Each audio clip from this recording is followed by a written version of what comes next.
नमस्कार दोस्तों, मैं विकास शाक्य एक बार फिर से आप सबका स्वागत करता हूं अपने चैनल पर। और आज हम डिस्कस करने जा रहे हैं सुंदरकांड में आगे की कहानी।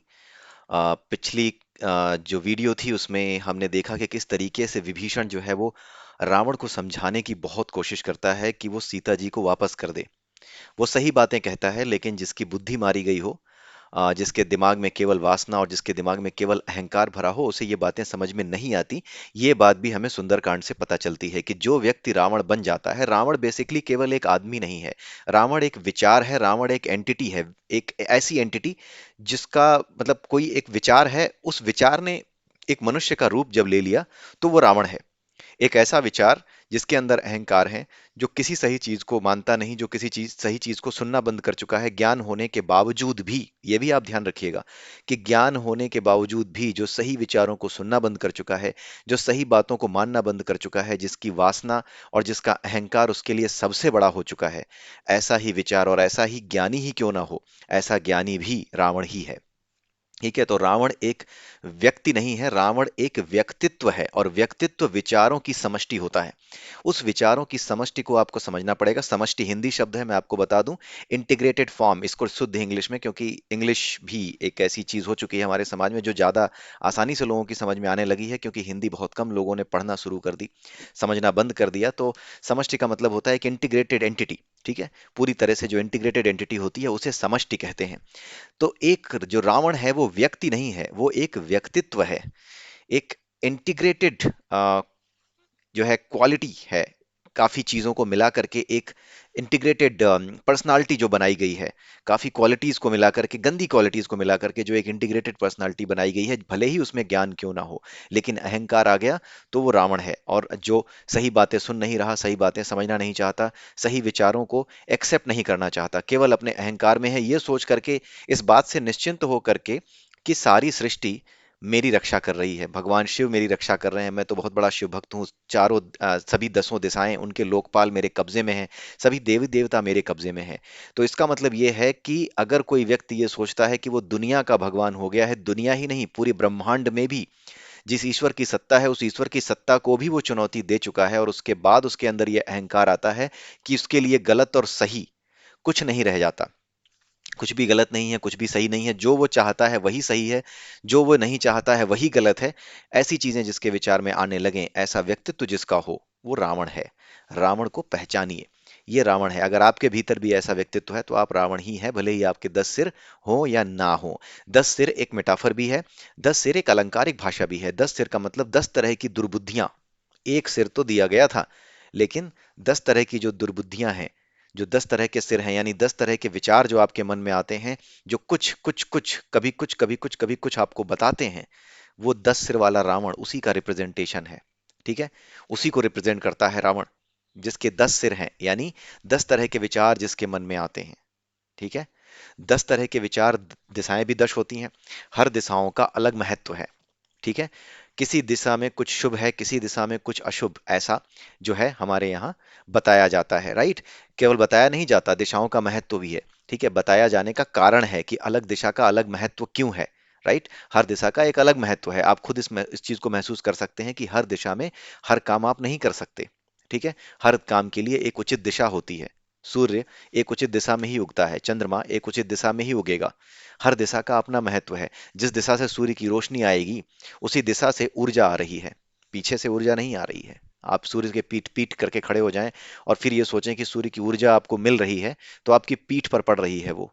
आपको जो धरती है उसके उस कोने पर, पूरी धरती गोल है, धरती के दूसरे कोने पर जहां पड़ तो धरती पर रही है सूर्य की किरणें, लेकिन दूसरा कोना क्या है, वो अंधेरे में रहता है। जिस तरफ रोशनी पड़ती है उसी तरफ जीवन चलना शुरू होता है, जिस तरफ नहीं पड़ती उधर जीवन सो जाता है। तो दिशाओं का महत्व है, हर काम हर दिशा में नहीं किया जा सकता। ये एक सिंपल सी जानकारी मैं बता रहा हूँ।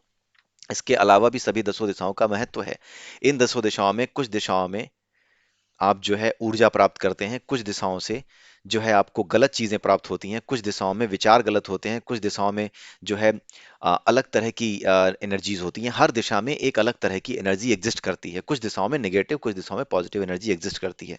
तो रावण जो था ये इन्हीं 10 दिशाओं को लेकर के, अगर आप ये 10 सिर माने, तो सभी प्रकार के विचार इस पूरे ब्रह्मांड में जितने तरीके के विचार, जितने तरह के विचार जितने कोनों से आ सकते हैं, जितनी दिशाओं से आ सकते हैं, उन सभी विचारों की समष्टि था, अच्छे बुरे हर किसी की समष्टि था। लेकिन बन क्या गया था वो केवल और केवल अहंकार और जो वासना है, वही जो चीज थी, जो एक दिशा से, एक खास दिशा से आती होगी, उस दिशा से आने वाली जो बुद्धि, उसकी जो प्रेरणा थी, उसके कुछ सिरों में, वही सिर उस पे हावी हो गए थे। इसीलिए एक एक करके उसके सिर काटे जाते थे।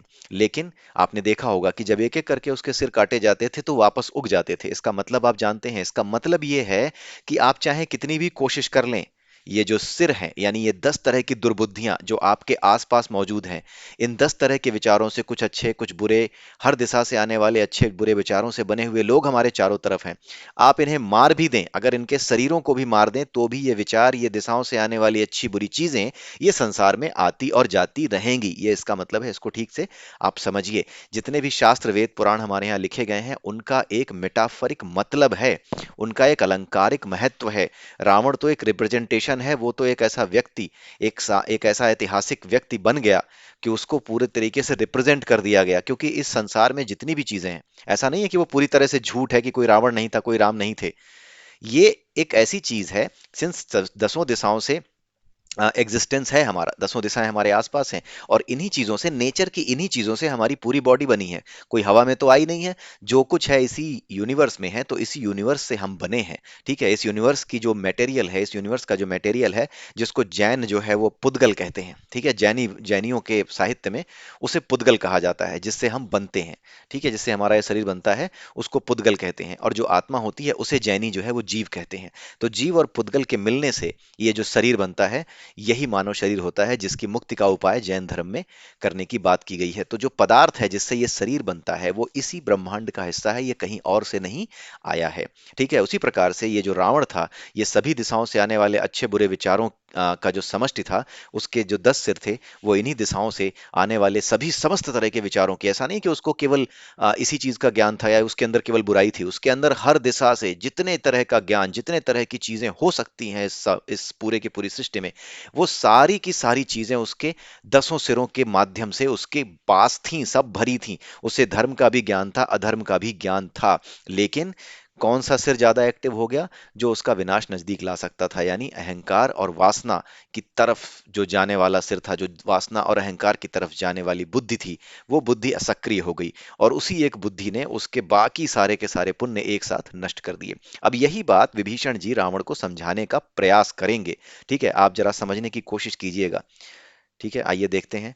बुद्ध पुराण श्रुति सम्मत बानी, यानी कि विभीषण ने बुद्ध पुराण यानी समस्त बुद्धि का इस्तेमाल करके पुराणों और स्मृतियों से, हर जगह से ये बात बताने का प्रयास किया। ठीक है, लेकिन उसकी समझ में ये बात क्या हुई? नहीं आ रही थी। ठीक है, बुद्ध पुराण श्रुति सम्मति बानी कही विभीषण नीति बखानी, सारी नीति उसने कह सुनाई रावण को कि ये नीति नहीं है जो आप कर रहे हैं, ये कुनीति है, ये अनीति है। सुनत दशानन उठा रिसाई, ये बातें सुन करके दशानन यानी रावण तुरंत गुस्सा कर बैठा। उसे गुस्सा आ गया, उसे क्रोध आ गया। खल तो ही निकट मृत्यु अब आई, उसने बोला कि हे दुष्ट, खल यानी दुष्ट, अरे दुष्ट, तो ही यानी तुझे ऐसा लगता है कि तेरी मृत्यु अत्यधिक निकट आ गई है। जिया सी सदा सठ मोर जियावा, जब तक तू जिया तब तक मेरे रहमो करम पे पला, तू मेरे जिलाने से जिया है, मैंने तुझे जिलाया है, मैं तेरा बड़ा भाई हूं। रिपुकर पक्ष मूड तो ही भावा, लेकिन फिर भी तुझे शत्रु का ही पक्ष अच्छा लग रहा है। कहा सी न खल असको जग माही, भुज बल जाहि जिता में नहीं, अरे दुष्ट, इस संसार में कोई ऐसा नहीं है जो भुजाओं के बल से मुझे जीत सके। मम पुर बसी तपसिन पर प्रीति, सठ मिल जाई तिनहु कहु नीति, अरे दुष्ट, मुझे मेरे पुर में यानी कि मेरे राजमहल में तू बसता है, बसता तू मेरे राजमहल में है। मम पुर, पुर यानी राजमहल, तू मेरे राजमहल में बसता है। तपसिन पर प्रीति, लेकिन प्रीति यानी प्रेम उस तपस्वी पर कर रहा है, यानी राम जी के लिए कह रहा है रावण। सठ मिल, अरे दुष्ट, सठ यानी दुष्ट, अरे दुष्ट, जा करके उन्हीं से मिल जा। तिन ही कहु नीति, उन्हीं को अपनी सारी नीति ज्ञान बता। ठीक है। अस कही कीन्हे सी चरण प्रहारा, अनुज गहे पद बारहि बारा, ऐसा कह करके उसने चरणों से प्रहार किया विभीषण जी पर। और इसके बाद भी अनुज यानी जो विभीषण है फिर भी उसके पैरों को बार बार पकड़ता रहा। उमा संत कह यही बड़ाई, उमा संत यहाँ पे भगवान जो शंकर हैं वो माता पार्वती से बात कर रहे हैं, सारा वृत्तांत कह करके सुना रहे हैं। अब ये चीज बीच बीच में आप देखते होंगे कि शिव शंकर भगवान जो हैं वो बीच बीच में माता पार्वती को ये कहानी बता रहे हैं, जो कुछ हो रहा है वो उन्हें बताते जा रहे हैं कि ऐसा हो रहा है। ठीक है। इसका मतलब ये है कि जब भी इस संसार में ऐसी घटनाएं होती हैं कि प्रभु ने अवतार लिया हो या प्रभु कुछ कर रहे हो इस संसार में, तो इसका अर्थ यह है कि शिव यानी ब्रह्म, पर ब्रह्म, वो स्वयं जागृत होकर के इन सभी चीजों पर नजर रख रहे होते हैं। ठीक है। वो इन चीजों को देख रहे होते हैं। यानी वो जो शक्ति है जिसे ब्रह्म कहते हैं वो जागृत हो जाती है। ठीक है। वो और पावरफुल हो जाती है, वो समाधि से बाहर आ जाती है। भगवान शिव को आपने देखा होगा कि समाधि ही चली जा रही है, लेकिन जैसे ही भगवान श्री राम का अवतार हुआ, भगवान कृष्ण का अवतार हुआ, वो समाधि से बाहर आकर के जागृत अवस्था में आ गए। और श्वेताश्वर उपनिषद आपने पढ़ा हो अगर, तो श्वेताश्वर उपनिषद में भगवान शिव को ही ब्रह्म कहा गया है।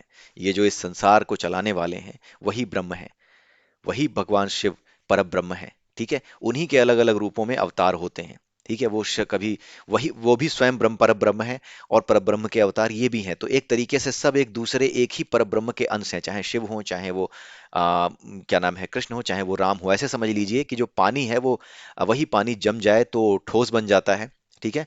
वही पानी जब क्या नाम है, गर्म किया, वही बर्फ जब गर्म की जाए तो वो पानी बन जाती है, और वही पानी और गर्म किया जाए तो वो गैस बन जाता है। तो एक ही तरह का जो मैटर है, यानी कि जो पानी है, वही बर्फ भी बनता है, वही गैस बन के भी उड़ जाता है, और वही पानी के रूप में भी दिखता है। तो उसी तरीके से वो परब्रह्म, ब्रह्मा विष्णु और महेश, तीनों रूपों में, अलग अलग रूपों में वो सृष्टि करता है, चलाता है। वही है तत्व, वही एक तत्व है, वही परम तत्व है।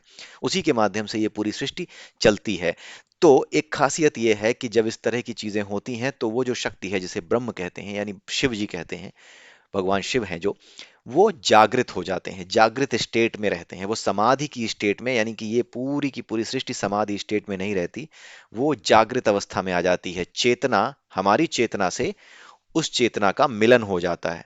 उसके जागने का अर्थ क्या है? पूरा का पूरी जो सृष्टि है इसके भीतर हम जाग रहे हैं। ठीक है। हम जागना, जागना किसी और चीज को कहते हैं, उनके लिए जागना कुछ और है। उनके लिए जागना यह है कि उनकी चेतना हमारी चेतना से एक होने लगे। तभी ये जो समय चल रहा है, इस समय में भी आपने देखा होगा कि चेतना काफी जागृत है, आपको अतीन्द्रिय अनुभव होते हैं, एक्स्ट्रा ऑर्डिनरी एक्सपीरियंसेस कई लोगों को होते हैं, बहुत सी ऐसी चीजें आपको सुनने को मिलती हैं जो आश्चर्यजनक हैं। अभी बीच में एक चीज चल रही है, आजकल एक कोई बागेश्वर धाम के एक वो हैं, पंडित जी हैं, शास्त्री जी हैं, वो हनुमान जी के परम भक्त हैं। लोग कोशिश पे कोशिश किए जा रहे हैं, किए जा रहे हैं कि कुछ तो पता चले, कोई तो फाउल प्ले मिले, मिल नहीं रहा। क्यों? क्योंकि इस समय जो चेतना है ब्रह्म की वो जागृत है, वो इस पूरी की पूरी सृष्टि पर अपना प्रभाव डाले हुए है, इसीलिए इस तरह की चीजें भी सामने आ रही हैं। और उसमें कोई फाउल प्ले उनको मिल नहीं रहा है, क्योंकि फाउल प्ले है भी नहीं। ये सिद्धियां, ये चीजें, ये सारी की सारी चीजें कहीं ना कहीं, इसका साइंस हमें नहीं पता है, इसका विज्ञान हमें नहीं पता है। जिस तरह से कुछ लोग आ रहे हैं सामने ना, कि हाँ भाई, मन को पढ़ना, मन को रीड करना ये एक कला होती है। अभी तक वो सारे लोग जो इन चीजों को पाखंड कहते थे, अब इसमें साइंस ढूंढ रहे हैं। जब वो साबित नहीं कर पा रहे, तो और लोगों को लेकर के आ रहे हैं और उनसे साइंस ढूंढवा रहे हैं कि जरा बताओ। एक लड़की और आई है, वो बताने की कोशिश करती है कि मैं लोगों से बात करके उनके मन में क्या चल रहा है जान लेती हूँ। अब काहे ढूंढ रहे हो? जब तुम्हें पता है कि इस तरह की चीजें होती हैं, इसके पीछे साइंस होता है, तो इसके पीछे जो साइंस है, हो सकता है उससे भी बड़ा एक साइंस हो जिसको तुमने देखा नहीं है।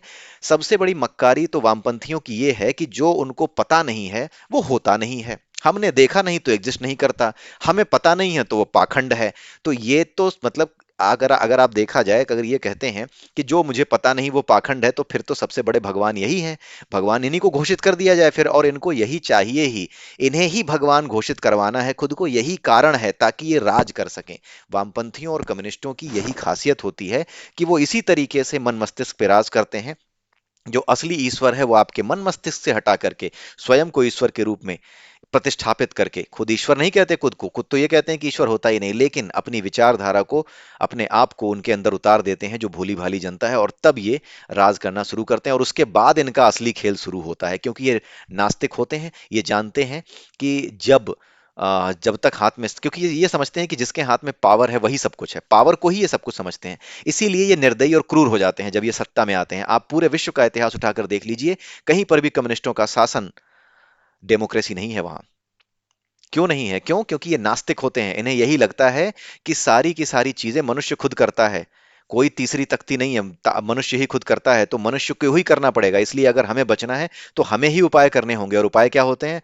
डंडे से सबको ठीक रखो। तो वो लोग जो कि डेमोक्रेसी के नाम पे, आजादी के नाम पे सत्ता में आते हैं, वो सबसे पहले आजादी ही छीनते हैं। इसलिए ध्यान रखिएगा, किसी कम्युनिस्ट को पूरी दुनिया में किसी कोने में आप हो, आप कभी भी किसी नास्तिक को, कभी भी कोई नास्तिक अगर आपके देश में राजा के लिए खड़ा हो रहा हो, प्रधानमंत्री बनने के लिए खड़ा हो रहा हो, उस नास्तिक आदमी को कभी ना चुने, नहीं तो आप अपने पैरों पे कुल्हाड़ी मार बैठेंगे, आपके सारे अधिकार नष्ट कर दिए जाएंगे।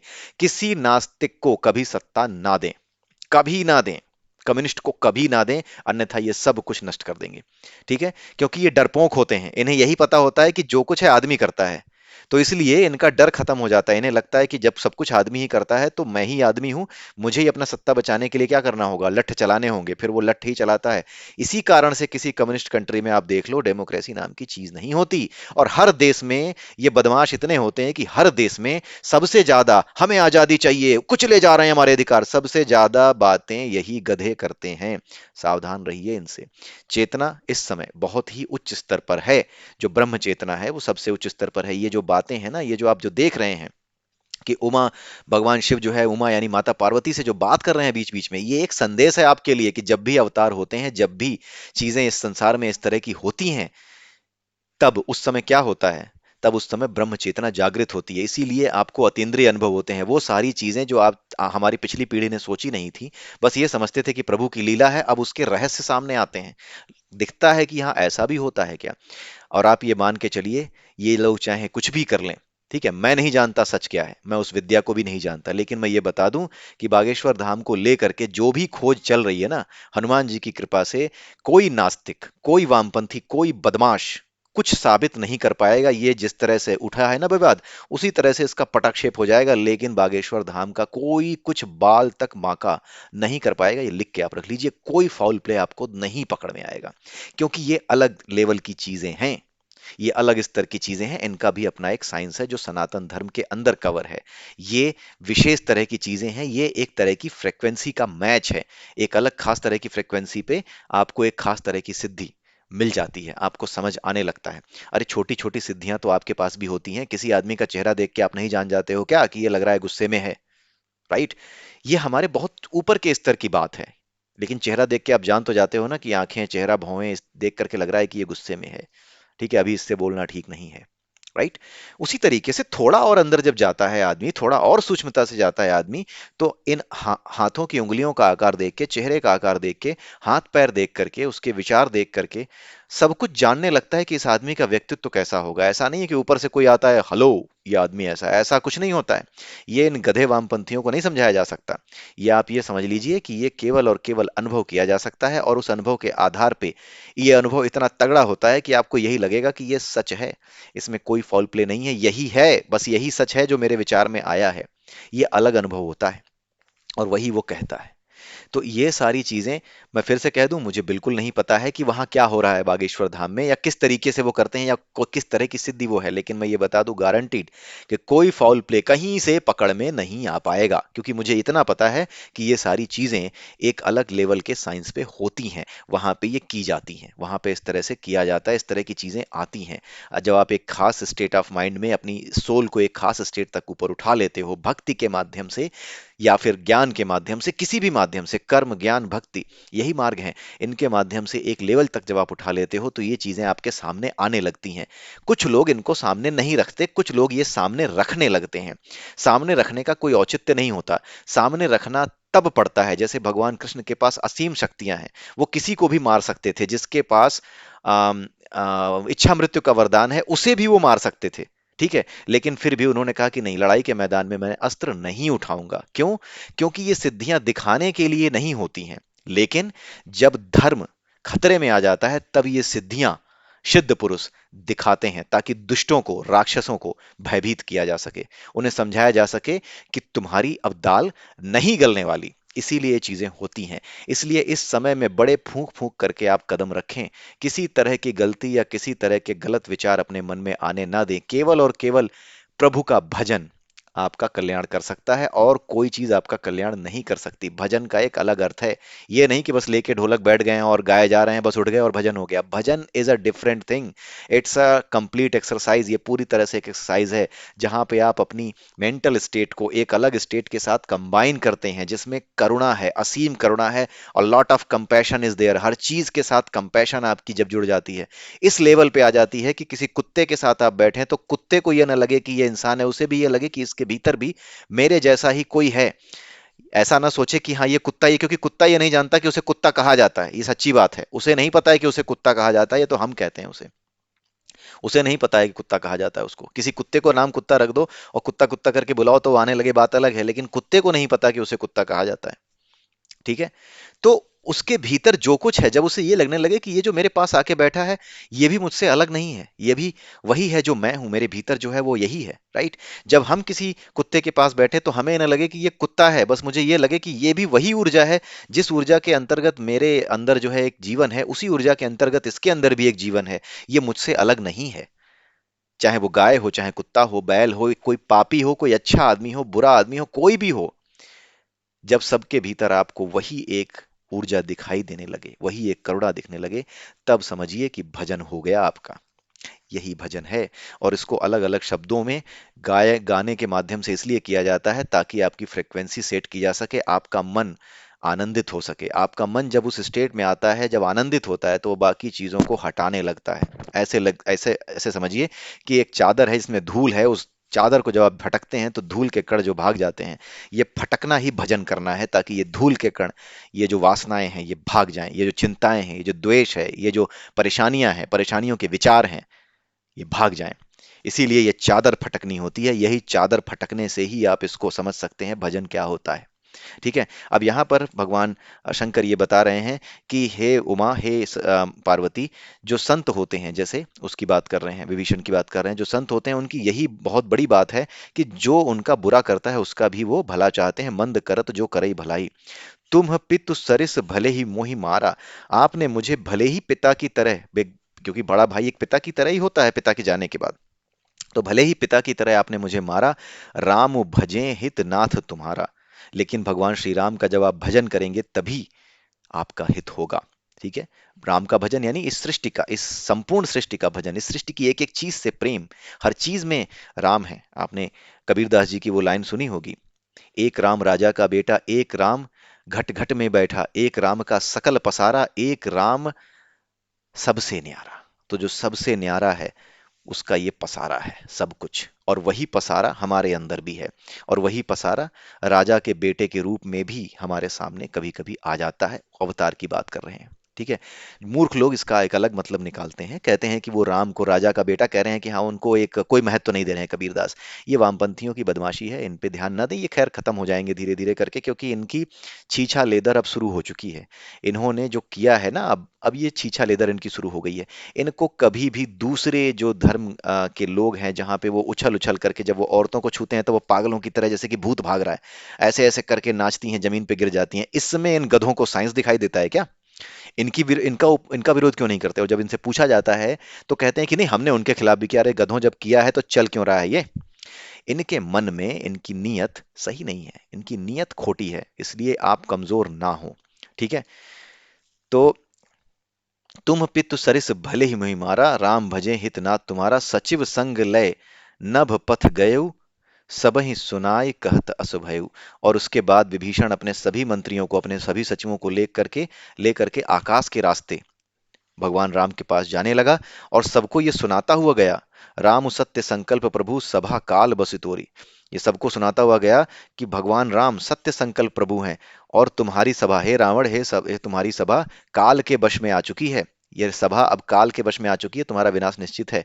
मैं तो रघुवीर जी की शरण में जा रहा हूं, और बाद में मुझे जान जाऊं देहि जनि खोरी, यानी बाद में मुझे दोष मत देना। अब तुमने ही मुझे लात मार के निकाला है, इसलिए बाद में मुझे दोष मत देना। मैं तो रघुवीर की शरण में, यानी भगवान श्री राम की शरण में जा रहा हूं। आइए आगे देखते हैं। अस कहि चला विभीषण जब ही, ऐसा कह करके जैसे ही विभीषण वहां से चला, आयुहीन भय तब सब तबहि, उसी समय सभी राक्षस आयुहीन हो गए, यानी कि सबकी मृत्यु निश्चित हो गई। साधु अवज्ञा तुरत भवानी, कर कल्याण अखिल कहानी। ठीक है। साधु की अवज्ञा, यहाँ पे भगवान शिव ही माता पार्वती को बता रहे हैं कि साधु यानी सज्जन पुरुष का अपमान करना तुरंत फल देता है, और उसका कल्याण होता है जो साधु है, लेकिन बाकी सबका जो उसका उपहास कर रहे हैं या जो उसका नुकसान पहुंचाने की कोशिश कर रहे हैं, उनका सबका, अखिल यानी सभी का हानि ही होती है। रावण जहि विभीषण त्यागा, भयउ विभव बिनु तबहि अभागा। जैसे ही रावण ने विभीषण को त्यागा, वैसे ही वो अभागा हो गया, यानी उसके भाग्य से सारी चीजें जाने की तैयारी शुरू हो गई। चले हरसि रघुनायक पाही, करत मनोरथ बहु मन माही। और इस तरह से अब जो विभीषण जा रहा है, तो उसके भावनाओं को बताया जा रहा है कि जब वो भगवान श्री राम के पास जा रहे हैं विभीषण जी, तो उनके मन में क्या क्या विचार आ रहे हैं। चले हरषि रघुनायक पाही, ऐसा कह करके भीषण रघुनायक यानी भगवान श्री राम के पास चला, अपने मन में बहुत सी इच्छाएं लेकर के। क्या उस कैसी इच्छाएं? देखे हूं जाय चरण जल जाता, मैं जा करके भगवान श्री राम के चरणों को देखूंगा, जिनके नेत्र, जिनके चरणों को देख करके नेत्रों को बहुत ही आनंददायक सुख मिलता है सेवक को, उन चरणों को देखूंगा। जे पद परसि तरी निश ऋषि नारी, यहाँ पे अहिल्या जी की बात हो रही है कि जिनके चरणों के छूने से एक पत्थर स्त्री बन गई जो श्रापित थी, अहिल्या, और जिन्होंने दंडक वन को पवित्र कर दिया। दंडक वन जो है ये दंडकारण्य है। आप देखेंगे तो उड़ीसा, जो आज की डेट में कहा जाता है उड़ीसा, जो है एक पठार पे है, दंडकारण्य पठार उसको कहते हैं।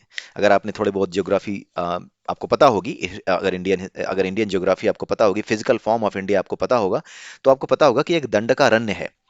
अरण्य का मतलब जंगल, दंडकारण्य का पठार है उड़ीसा। और साथ में ये जो आपका उसके नीचे क्या आता है आपका, हैदराबाद किस स्टेट में है? आंध्र प्रदेश में, आंध्र प्रदेश और आपका जो बिहार है और ये जो थोड़ा सा उड़ीसा है, इन तीनों का एरिया मिला करके बीच में एक पठार है, प्लेटो है अलग से, उसको दंडकारण्य का पठार कहते हैं। वहीं पर इसी दंडकारण्य में यानी दंडक के जंगलों में ही ये जो ऋषि नारी हैं, यानी कि ये जो अहिल्या जी हैं, वहां पर ही उनका उद्धार उन्होंने किया था।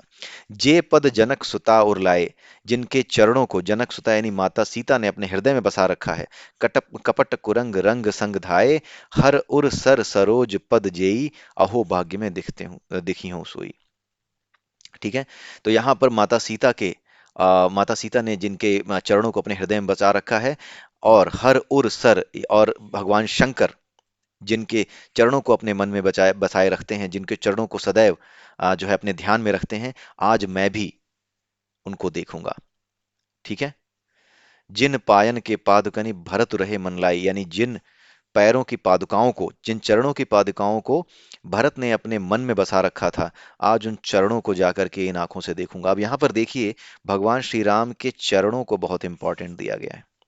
ठीक है, उनके चरणों को ही इंपॉर्टेंस दिया गया है। ठीक है, इसके बारे में आगे भी डिस्कस करते रहेंगे कि चरणों को इंपॉर्टेंस क्यों दिया गया है। ठीक है। आगे देखिए, यही विधि करत सप्रेम विचारा, इस प्रकार से तरह तरह के प्रेम पूर्वक विचार करता हुआ वो सिंधु के पार यानी समुद्र के पार आ गया। कपिन विभीषण आवत देखा, बानरों ने विभीषण को आते हुए देखा तो उनको लगा कि ये कोई शत्रु का दूत है। जाना को रिपु दूत विशेषा, ताहि राखि कपीस पहीं आए, समाचार सब ताहि सुनाए। उनको वहीं पर रोक करके जो है सभी बानर, कपीस यानी कि सुग्रीव जी के पास आए। कपीस यानी वानरों के जो राजा उस समय बनाए गए थे, घोषित किए गए थे, इस वानर सेना के जो सेनापति, मुख्य सेनापति घोषित किए गए थे, वो अम, सुग्रीव जी थे। तो उस उनको वहां पर रोक करके ये सभी के सभी बानर सुग्रीव जी के पास आए और उनको सारा समाचार सुनाया। कह सुग्रीव सुनहु रघुराई, तब जाके सुग्रीव ने भगवान श्री राम को बताया कि हे श्री राम, आपसे मिलने दसानन यानी रावण का भाई आया है। कह प्रभु सखा बूझिए कहा, तब प्रभु ने कहा कि बताओ, तुम ही बताओ क्या किया जाए। शत्रु का दूत है तो क्या किया जाए, आपका क्या विचार है। कहे कपीस सुनहु नरनाहा, तब जाकर के सुग्रीव ने बोला कि हमें, हे नरों में श्रेष्ठ, हे भगवान श्री राम, जान न जाई निशाचर माया, हमें नहीं पता कि एक राक्षस कौन सी माया रचने आया है। ठीक है, किस वजह से वो कौन सा रूप धर करके हमारे सामने आ गया है हमें नहीं पता।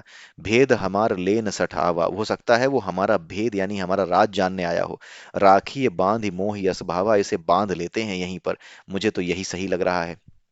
सखा नीति तुम नीक विचारी, राम जी कहते हैं कि हे मित्र आपने नीतिगत बात की है। ठीक है, यानी कि बात तो नीति वाली है कि शत्रु का कोई भी अगर दूत इस तरह से आता है तो आपको ध्यान रखना चाहिए। मम पन लेकिन, मेरे लिए जो भी व्यक्ति शरण में आया है मैं उसको भयमुक्त कर देता हूं। ठीक है, यानी उसको किसी तरह का डर नहीं होता, चाहे वो किसी भी भाव से मेरे पास आया हो, मेरी शरण में आया है तो मैं उसको भयमुक्त कर देता हूं। सुनि प्रभु बचन हरस हनुमाना, शरणागत बच्छल भगवाना। ये बातें सुनकर के हनुमान जी को बहुत ही प्रसन्नता हुई और उन्होंने कहा कि भगवान श्री राम आप वास्तव में शरणागत हैं, कि जो एक शत्रु को भी अपने शरण में आने दे रहे हैं। अब आप देखिएगा चरणों की बात बार बार हो रही थी, इसे ध्यान रखिएगा कि चरणों की बात हो रही थी। शरणागत, अब यहाँ पर एक उपदेश है जो कि तुलसीदास जी के माध्यम से कहा जा रहा है। शरणागत कहूँ जे तजहि निज अनहित अनुमानि, ते नर पावर पापमय तिनहि बिलोकत हानि। यानी ये कि जो लोग शरण में आए व्यक्ति का त्याग इसलिए कर देते हैं कि अगर उसे शरण दी तो नुकसान होगा, तो ऐसे मनुष्य पापी होते हैं और उनको देखने भर से भी पाप लगता है। ठीक है, ये चीज यहाँ पे कही है भगवान श्री राम ने, भगवान श्री राम के माध्यम से तुलसीदास जी कह रहे हैं कि उनके ऐसे विचार थे, यही चीज उन्होंने यहाँ पे रखी है। कोटि विप्र बध लागहि जाहू। ठीक है, भले ही कोई ऐसा व्यक्ति हो जिसे करोड़ों ब्राह्मणों को मारने का पाप लगा हो, आए शरण तजहु नहीं ताहू, भले ही करोड़ों ब्राह्मणों को मार करके वो मेरी शरण में क्यों ना आया हो, मैं उसका भी त्याग नहीं करता। सन्मुख होई जीव मोहि जबहि, जब भी कोई जीव मेरे सामने आता है, जन्म कोटि अघ नासहि तबहि, उसके करोड़ों जन्मों के पाप, पाप यानी क्या, वासनाएं, पाप कुछ और नहीं है, वासनाओं की ही प्रतिकृति है, वासनाओं का ही एक मूर्त रूप है पाप, और कुछ नहीं है। तो वासनाएं ही समाप्त हो जाती हैं। बस यही बताया जा रहा है कि जब व्यक्ति प्रभु की भक्ति करता है तो वो जो हम पढ़ते थे ना, 5 शरीर के कोष, ठीक है, उन कोषों में से एक कोष है मनोमय कोष, उसी में वासनाएं इकट्ठी होती हैं। तो जो व्यक्ति भक्ति करने लगता है उसकी वासनाएं उस मनोमय कोष से गायब होने लगती हैं। उसके गायब होते ही आपका ज्ञानमय कोष से, और ज्ञानमय कोष के माध्यम से आनंदमय कोष, और उसके माध्यम से आपकी आत्मा तक आपकी पहुंच हो जाती है। आप जान पाते हैं कि आप शरीर नहीं है, आपके भीतर, जो आपके भीतर रहकर काम करता है वो कोई और है, वो कौन है वो भी आप जान जाते हैं, वो आत्मा है। जन्म कोटि अग नासहि सभी, तो ऐसे व्यक्ति के करोड़ों जन्मों के जो पाप हैं यानी जो वासनाएं हैं जिनसे वो अटैच हुआ पड़ा है, जो सुख और दुख में उसे डुबाते रहते हैं, वो सभी वासनाएं किनारे हो जाती हैं, हट जाती हैं। पापवंत कर सहज स्वभाव, भजन मोर तेहि भाव न काऊ। अगर कोई व्यक्ति पापी है सहज स्वभाव से ही पापी है, भजन मोर तेहि भाव न काऊ, ठीक है, तो मेरा भजन कभी भी वो भाव से कर नहीं सकता। जो व्यक्ति स्वभाव से ही पापी है वो मेरा भजन करने में उसको आनंद नहीं आएगा। जौ पै दुष्ट हृदय सोई होई, जिसके मन में, जिसका हृदय दुष्टता से भरा हुआ है, मोरे सन्मुख आव की सोई, वो मेरे सम्मुख नहीं आ सकता। अब आप यहाँ पे देखिए कि यहाँ पर सिर्फ भगवान श्री राम अपनी बात नहीं कर रहे हैं, ये जो है पूरा प्रभाव पर ब्रह्म का है, चाहे वो किसी रूप में हो, चाहे वो राम के रूप में हो, चाहे वो कृष्ण के रूप में हो। आपको वो बात याद होगी कि जब महाभारत का युद्ध शुरू होने वाला था तो दुर्योधन भी शकुनी के कहने पर भगवान कृष्ण के पास गया था सहायता मांगने, लेकिन वो कहाँ बैठा, उनके सम्मुख बैठ पाया नहीं। यही भगवान श्री राम कह रहे हैं कि जिसके हृदय में दुष्टता होगी ना वो मेरे सम्मुख आकर के नहीं बैठ पाएगा। यही कारण था कि जब दुर्योधन आया तो वो उनके पैरों के पास नहीं बैठा, वो सोए हुए थे, तो उनके पैर जिधर थे उधर नहीं बैठा, वो उनके सिर पे आके बैठ गया, सिर के पास आकर के बैठ गया। ठीक है, सम्मुख नहीं आ पाया, क्यों, क्योंकि हृदय में दुष्टता थी। देखा जाए तो आया वो भी भगवान के पास, लेकिन सम्मुख नहीं आया। मेन बात यह है कि सम्मुख नहीं आया। चाहे कोई भी हो, अच्छा और बुरा, हर आदमी उनके पास जाता है, लेकिन सम्मुख वही जाता है जिसके मन में भक्ति हो। ठीक है, जिसके मन में कपट ना हो, जिसके मन में दुष्टता ना हो। अर्जुन आया वो पैरों की तरफ बैठा। तो चरणों का महत्व इसीलिए है क्योंकि चरणों से ही उनके समस्त दर्शन किए जा सकते हैं। पहले चरणों के दर्शन, फिर उसके बाद उनके पूरे दर्शन। और ये वही व्यक्ति कर सकता है जिसके मन में छल कपट ना हो। जिसके मन में छल कपट होगा वो नहीं कर पाएगा, सामने नहीं आ पाएगा। वो इधर उधर से ही आसपास अपनी एग्जिस्टेंस, अपनी उपस्थिति बताने की कोशिश करेगा कि आई एम प्रेजेंट, अपनी प्रेजेंस बताने की कोशिश करेगा, लेकिन सामने नहीं आ सकता। यही भगवान श्री राम कह रहे हैं कि जिसके मन में दुष्टता है वो मेरे सामने कभी नहीं आ सकता। निर्मल मन जन सो मोहि पावा, जिसका मन निर्मल है, पवित्र है, वही मुझे पा सकता है। मोहि कपट छल छिद्र न भावा, मुझे किसी तरह का छल कपट पसंद नहीं है। भेद लेन पठवा दस सीसा, तबहु न कछु भय हानि कपीसा। हे सुग्रीव, अगर रावण ने इसे मेरा भेद लेने के लिए भी भेजा है तब भी कोई नुकसान नहीं है। जग महु सखा निसाचर जेते, लक्ष्मण हनहि निमिष महु तेते। और अगर कोई नुकसान आपको लग भी रहा है तो इस संसार में जितने भी राक्षस हैं, लक्ष्मण, ये जो लक्ष्मण है, ये जो मेरा छोटा भाई है, भगवान श्री राम कहते हैं कि ये जो मेरा छोटा भाई लक्ष्मण है, हनहि निमिष महु तेते, निमिष का मतलब होता है पलक, एक पलक मारने का समय। तो हम भगवान श्री राम यही कह रहे हैं कि ये जो मेरा भाई है लक्ष्मण, ये पलक झपकते ही जितने भी निशाचर हैं इस संसार में, इन सबको नष्ट कर सकता है। ज्यों सभीत आवा नर नाई, लेकिन जो भय के कारण मेरी शरण में आया है, रखी हूं ताहि प्राण की नाई, मैं उसके प्राणों की रक्षा अवश्य करूंगा। ठीक है। यानी अगर खतरा है भी, अगर ये छल करने आया भी है, मतलब ऐसा नहीं है कि भगवान श्री राम ने एकदम आंख बंद करके उस पर विश्वास कर लिया कि आ रहा है, कोई नहीं, जो शरण में आया है उसको हम शरणागति देंगे। हमारे यहाँ इन विचारों को कुछ इस तरीके से लिया गया हमारे देश के राजाओं के द्वारा। उन्होंने इसे अपना अभिमान बना करके, या फिर ये कह लीजिए कि इसको समझे बिना, इसको इस तरीके से लिया कि अपना नुकसान कर बैठे। ठीक है। एक बड़े महान राजा हुए हमारे देश में जिनका नाम है पृथ्वीराज चौहान। मोहम्मद गौरी जब हार गया तराइन की पहली लड़ाई में, ठीक है, 1191 में तराइन की पहली लड़ाई हुई थी। जब 1191 की तराइन की पहली लड़ाई हुई तो मोहम्मद गौरी कुत्ते की तरह हारा, मरने वाली हालत हो गई। पृथ्वीराज चौहान चाहते तो मार देते, मार देना चाहिए था। ठीक है। लेकिन शरणागत की रक्षा हम करते हैं, जो निहत्था हो गया हम उसे नहीं मारेंगे। उन्होंने एज इट इज लिया, उसको छोड़ दिया। उस मक्कार आदमी ने दोबारा आकर के भारत पर हमला किया और 1192 में उसने हमारे राजा पृथ्वीराज चौहान को पराजित कर दिया। सोचिए कितनी बड़ी कीमत उठाई, शरणागति का सही अर्थ न समझने की वजह से। हमने शरणागति का सही अर्थ जो नहीं समझा, हमने इसे एज इट इज लिया। यहां पर आप देखिए भगवान श्री राम कह रहे हैं कि सचेत तो मैं हूं, लेकिन किस तरह सचेत हूं? दोनों चीजें हो सकती हैं। पहली चीज ये हो सकती है कि ये डर के मारे, या फिर रक्षा की दृष्टि से, रक्षा करने के लिए मेरे पास आ रहा हो, रक्षा करने के लिए मेरे चरणों में आ रहा हो, या मेरी शरण में आ रहा हो। ठीक है, भय के कारण आ रहा हो, उसको किसी से भय हो इसलिए आ रहा हो। लेकिन ऐसा भी हो सकता है कि ये राक्षसी प्रवृत्ति के अनुसार ही मेरा नुकसान करने आ रहा हो। तो अगर ऐसा करने आ रहा है तो लक्ष्मण पलक झपकते ही राक्षसों का वध करने में सक्षम है, इसकी चिंता आप मत कीजिए। यानी सचेत भी रहना है, लेकिन अपना स्वाभाविक गुण यानी शरणागत की रक्षा करना, दोनों चीजों को समझना है। कुछ लोग इसको ऐसे ही ले लेते हैं कि हाँ, हम चाहे कुछ भी हो जाए, शत्रु कितना भी बड़ा हो, शरण में आएगा तो क्षमा कर देंगे। अगर ऐसा करना होता तो कर्ण की हत्या भगवान कृष्ण नहीं करवाते। ठीक है। जो दुष्ट है, जो गलत का साथ दे रहा है, जो समाज के लिए घातक है, जो देश के लिए घातक है, राष्ट्र के लिए घातक है, समस्त विश्व के लिए घातक है, उसकी शरणागति में इन भावों को अगर आप पहचान सकते हैं, तब तो आप पहचान करके ये चीजें करिए। ये शरणागति पहचानने की, इन भावों को पहचानने की क्षमता भगवान श्री राम में है, लेकिन एक साधारण मनुष्य में क्या अर्जुन में है? एक साधारण मनुष्य में है? क्या आप जान सकते हो किस विचार से आया है? नहीं जान सकते। इसलिए शत्रु को केवल शत्रु समझो।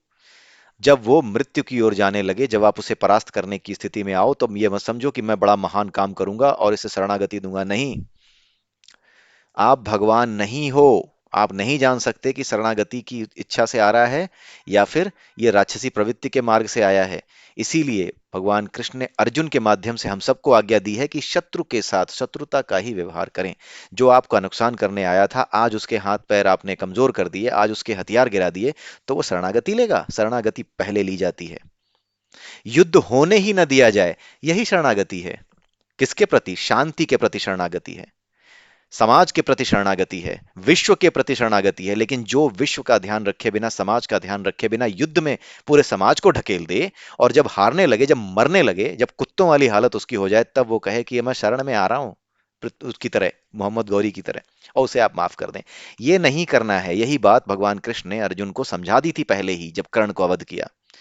वो कह रहा है निहत्था है बेचारा। अरे निहत्था नहीं है, ये उठ गया, उन्होंने बोला कि ये निहत्था नहीं है, अगर इसका रथ का पहिया निकल गया ना तो दुनिया का चलन बदल जाएगा, धर्म की परिभाषा बदल जाएगी। तुम्हें पता नहीं है। और मोहम्मद गौरी को जिंदा छोड़ने के बाद आपको पता है कि धर्म की परिभाषा कितनी बदल चुकी है आज तक। इसलिए इसलिए ये बिल्कुल निश्चित रूप से याद रखें, अगर आप एक आर्मी के जवान हैं, अगर आप एक पुलिस वाले हैं, अगर आप मेरी वीडियो देख रहे हैं, आप नीति निर्माता हैं, तो मैं बहुत ही छोटा आदमी हूं लेकिन फिर भी मैं आपसे यही कहूंगा कि मेरी बात पर और भगवान के इस विचार पर और इन विचारों पर, भगवान कृष्ण पर, भगवान राम की नीतियों पर ध्यान जरूर दें। किसे शरणागति में लेना है? शरणागति इस संसार में युद्ध न होने देना। साधारण मनुष्यों के लिए शरणागति यही है कि वो युद्ध को रोकने का हर प्रयास कर डाले, युद्ध को ना होने दे। यही शरणागति है। जो युद्ध को ना होने के विचार के साथ आगे बढ़ रहा है वो शरणागत है। किसके प्रति? शांति के प्रति, इस विश्व के प्रति शरणागत है, इस विश्व की शांति के प्रति शरणागत है। लेकिन कोई विश्व की शांति को नष्ट कर दे और जब अपनी हार देखने लगे, जब अपना अपमान देखने लगे, उसके बाद वो कहे कि हम मेरे को शरण में ले लो, तो मत लो शरण में, उन्हें दंड दो।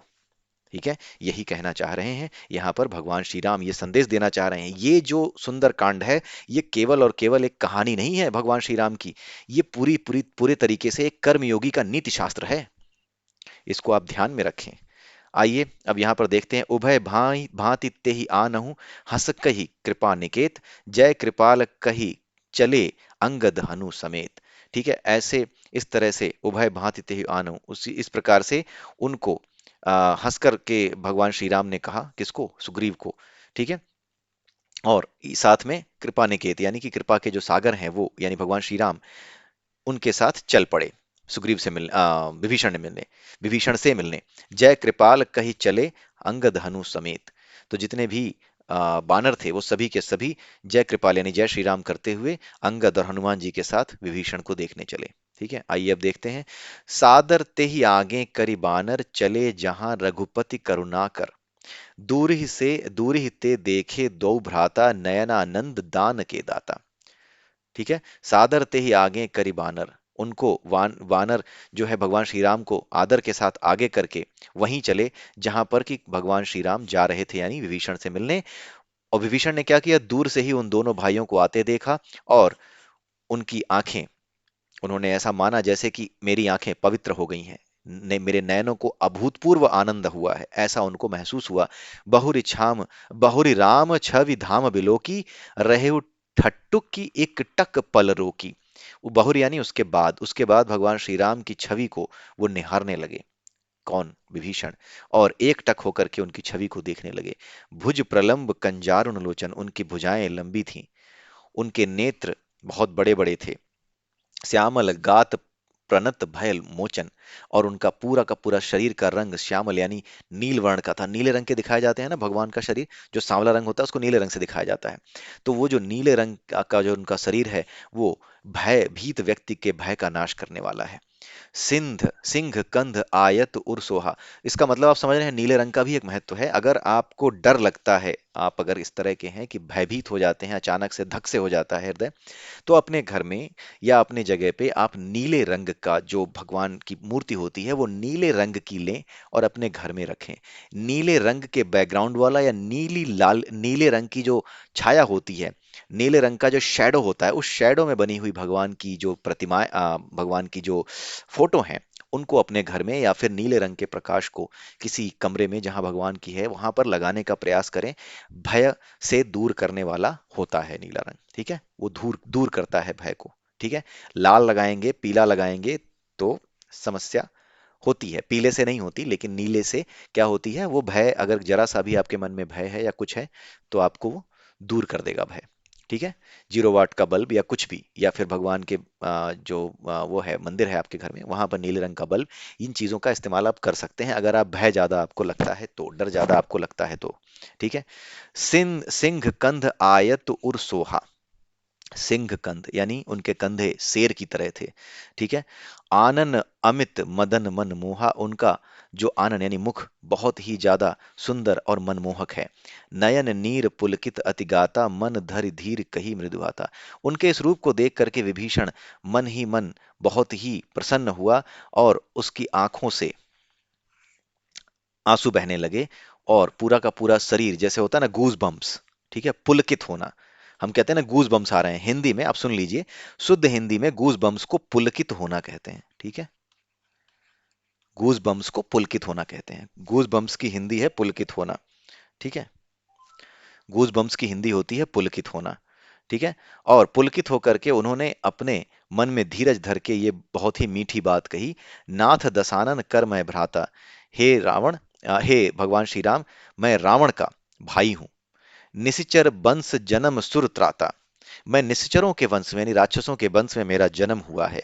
सहज पाप प्रिय तामस देहा, मैं स्वभाव से ही तामसिक हूं, जथा उलूक ही तम पर नेहा, मैं स्वभाव से ही तामसी हूं, और उस स्वभाव के अनुसार, तामसी स्वभाव के अनुसार मुझे पापी होना स्वभाव से ही प्रिय है।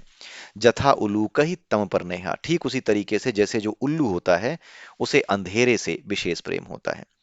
अब अगला दोहा क्या है, 45वां, श्रवण सुजस सुनि आयऊ प्रभु भंजन भवभीर, त्राहि त्राहि आरति हरन हर सरन सुखद रघुबीर। अब आगे विभीषण कहते हैं कि आपके बारे में बहुत कुछ सुन करके मैं आपकी शरण में आया हूं कि आप भव सागर से पार करने वाले हैं, और इसीलिए रक्षा, त्राहि त्राहि माने रक्षा की आशा से आपके पास, आपके चरणों में आया हूं। ठीक है, आई होप कि आपको ये वीडियो समझ में आया होगा। ये लंबा वीडियो था, आप यहाँ तक आए होंगे देखते हुए, तभी आपने चीजों को समझा होगा। लोग कहते हैं कि छोटे वीडियो बनाया करो, लेकिन मैं क्या करूं, अगर छोटे बनाने से काम बन जाता और इतने कठिन जो विषय हैं हमारे साहित्य में, जो हमारे समाज की समझ है, जिसके ऊपर जमी धूल को हटाने का जो प्रयास है वो बड़ा भारी है, उसको हटाना इतना आसान नहीं है। इसीलिए ये वीडियो मैं बड़े ही बनाता हूँ, बनते हैं। आप छोटे छोटे कई वीडियो देख करके 3 से 4 घंटे रात को 2-2 3-3 बजे तक जागते रहते हैं वीडियो देखते हुए, क्या ये 40 मिनट की वीडियो या 50 मिनट की वीडियो इतनी भारी है? ठीक है, तो इस बात को समझने का प्रयास करना होगा हमें कि अब जो है ना, इस चीज का समय नहीं रह गया, एसएमएस जनरेशन वाली समय नहीं रह गई। हमारे आगे जो जनरेशन आ रही है ना, इसका कोई जो है ना, उसका उसके उसके लिए एक आधार हमें तैयार करना है। उसके पास इतनी शक्ति नहीं होगी अगर हमने आज से उनमें संस्कारों के बीज न डाले। इसलिए दे दीजिए समय इन चीजों को भी। ऐसा नहीं कि सिर्फ मैं अपनी बात कर रहा हूं, कहीं पर भी कोई भी अच्छी बात होती है, कहीं पर भी कोई भी ऐसी नीति विशेष बात होती है, उसका विचार करें और अपने बच्चों तक जरूर पहुंचाएं, ताकि आने वाले समय में ये संसार जो है अपनी गति से चलता रहे। आप चाहे करें या ना करें, होना तो वही है। ठीक है, संसार अपनी गति से चलता रहेगा, होना तो वही है। बात आपकी है। जीतना तो महाभारत था ही पांडवों को, कृष्ण को तो मारने ही थे वो, लेकिन होना या ना करना, उसमें पाप और पुण्य का भागी अर्जुन बनता। जो होना है वो तो होगा ही, उसके बीच में आपने अपना क्या योगदान दिया, उससे ही आपकी मुक्ति, या उससे ही आपकी जो प्रसन्नता है, या उससे ही आपके मन की शांति के रास्ते खुलते हैं। बिना कर्म किए मन की शांति नहीं हो सकती, क्योंकि जो होना है वो तो होके रहेगा, और जब हो जाएगा, तब आप अगर कर्मण्य रहे, काम नहीं किया, तो फिर आप उसको देख करके और दुखी होगे कि हाँ अब तो ये हो गया, मैं अपना और आप अपना सिर धुनते फिरोगे कि हाँ मैंने उस समय क्यों नहीं इस चीज में पार्टिसिपेट किया, जब चीजें सही हो रही थी, जब डिमांड थी कि हम इसमें कंट्रीब्यूट करें, जब हम डिमांड थी कि हम इस तरफ आएं, आलसियों की तरह ना बैठे, तब मैं कहाँ था। तो ये सारी चीजें आपको परेशान करती रहेंगी, इसलिए जो कुछ होता है उसका हिस्सा बने, उसमें पॉजिटिव नेगेटिव कुछ भी सही, एक पक्ष लें, निष्पक्ष होने की नीति का त्याग करें। ठीक है, एक पक्ष लेकर के बैठें। ठीक है, अपने आप को खंगालें, समझें कि क्या है, कहाँ हैं आप, और उसके बाद इन चीजों को आगे बढ़ाएं। तो इसी के साथ आज का ये वीडियो मैं समाप्त करता हूं। आप सभी से मैं विदा लेता हूं। जय श्री राम, जय सिया राम, जय श्री राधे, जय श्री कृष्णा।